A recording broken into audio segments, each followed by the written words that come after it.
The first thing we want to do is to scrap the bedroom tax and so lift a source of fear and hardship which has been hanging over 400,000 households ever since it was introduced. 400,000 households with a disabled person living in them who should never have been subjected to the bedroom tax in the first place. I think it's an awful measure, and getting rid of it will be our number one priority. One of the things that's gone wrong over the last few years is a real failure to listen properly to what disabled people have been saying to politicians. I mean, one very important priority has to be to sort out the shambles with PIP, the personal independence payment. I was speaking to somebody this morning who applied 21 months ago for PIP and it still hasn't been resolved. I mean, it really has been a terrible, terrible shambles. And a lot of people who used to receive disability living allowance are now extremely worried and don't know what's going to happen to them. That mess needs to be sorted out as a top priority. We want to reform the work capability assessment, and I can talk perhaps in a bit more detail if we get some top discussion about this, about what we'll do to the work capability assessment. But the other thing we want to do is to change the government's work programme, which has been a particular failure for people on employment and support allowance, people out of work on health grounds, fewer than 10% of whom have got a sustained job out of the work programme. So what we want to do is take people on ESA, other than people with just a 6-month prognosis, 6 months or less, take them out of the work programme and set up a new programme which we would roll the current work choice programme into as well. All the jargon here, but a new programme which is committed to helping and supporting disabled people into work. And we want that programme to work much more closely with local authorities and other local agencies in a way that the work programme certainly hasn't done, to, we think, do a much better job of supporting disabled people who are able to work, to get into employment and to build for themselves a good future as a result. We think there's a number of other things we need to do with access to work, for example, and no doubt a whole host of issues will be raised in our discussions today. But I suppose the central point I would make is that we have to ensure that people with disabilities are able to play an absolutely full part in the economic life and the social life of our community. And I think we do need to make some quite big changes to enable that to happen. The reason I joined the Green Party was because I am fed up of disabled people being left out in the cold, not just by the Conservatives and the Lib Dems, but Labour as well.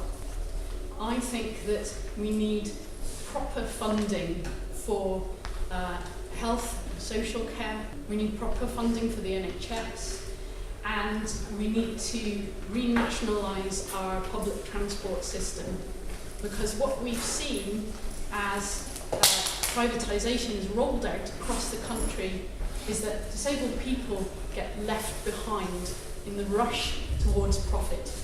So I came here today on the Docklands Light Railway from Stratford, and I saw no staff at the majority of the stations that I travelled through.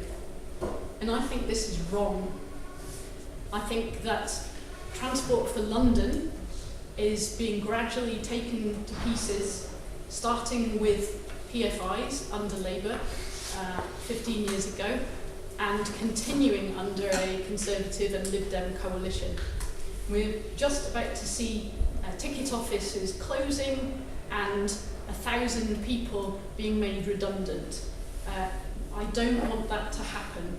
If I were elected, I would fight together with my Green colleagues on the London Assembly to reverse those cuts and provide proper funding for public transport that is accessible to all.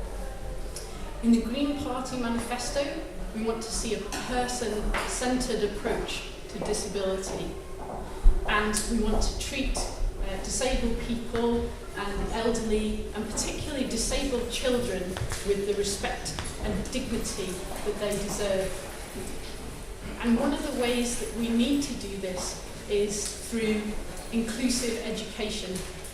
So what we want to do is we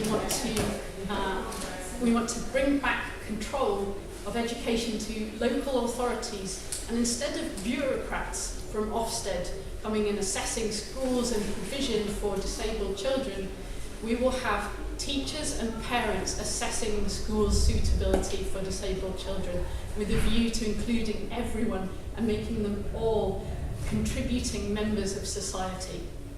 Finally, we are against pushing people into work. We believe that disabled people are willing to work when they are ready, and we would end the travesty of private contractors assessing people's suitability to work.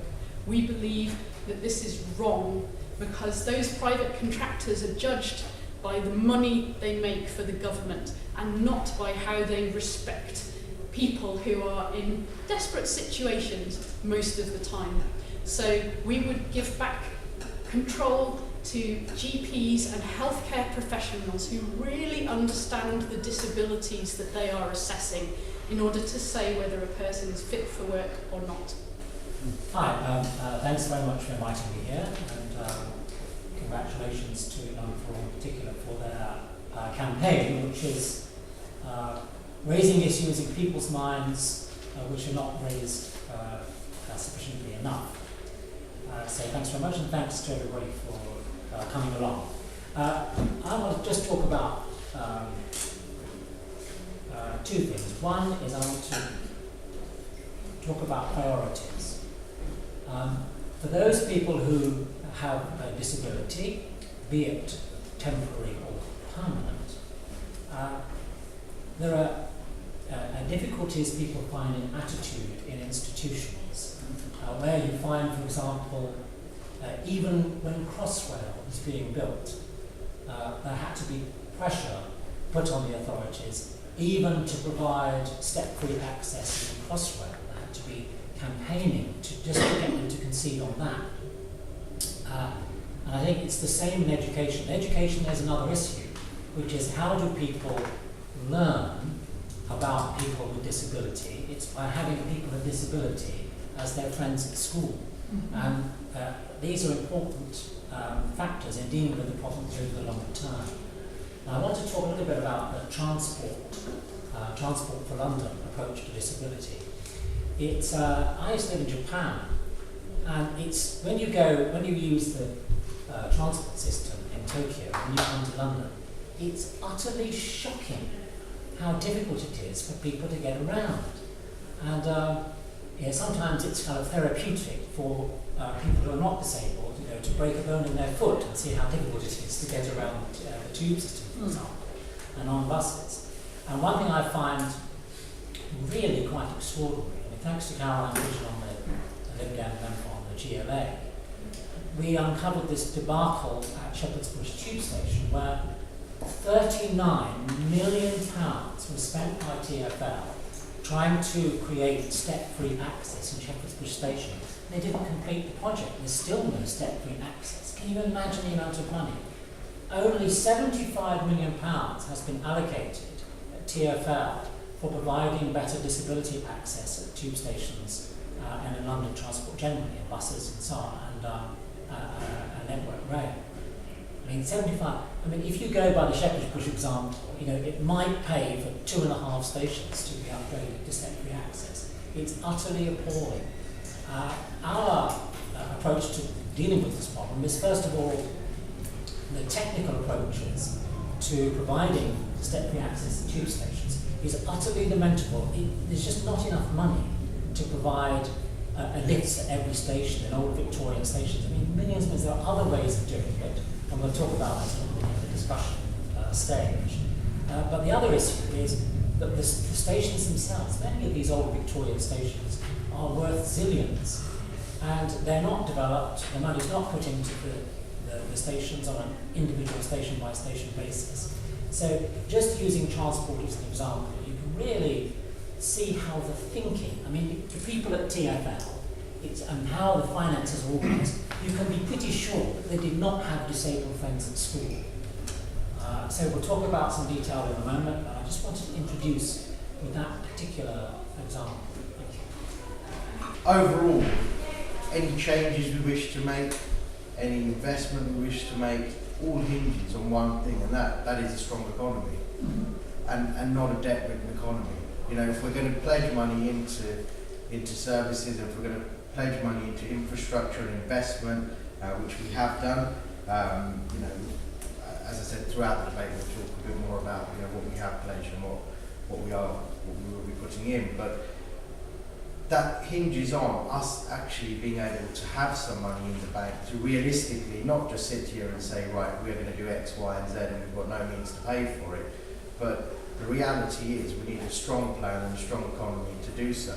The difficulties of actually being in government and the realities of what you can spend and what you can invest in and the amount you can invest in, only those parties in government know that. And I think the Lib Dems got a taste of that, and they saw that with their tuition fees debacle, where they just could not hold to promises. And that's just an example of the reality. What we've managed to do is to keep on top of our promises.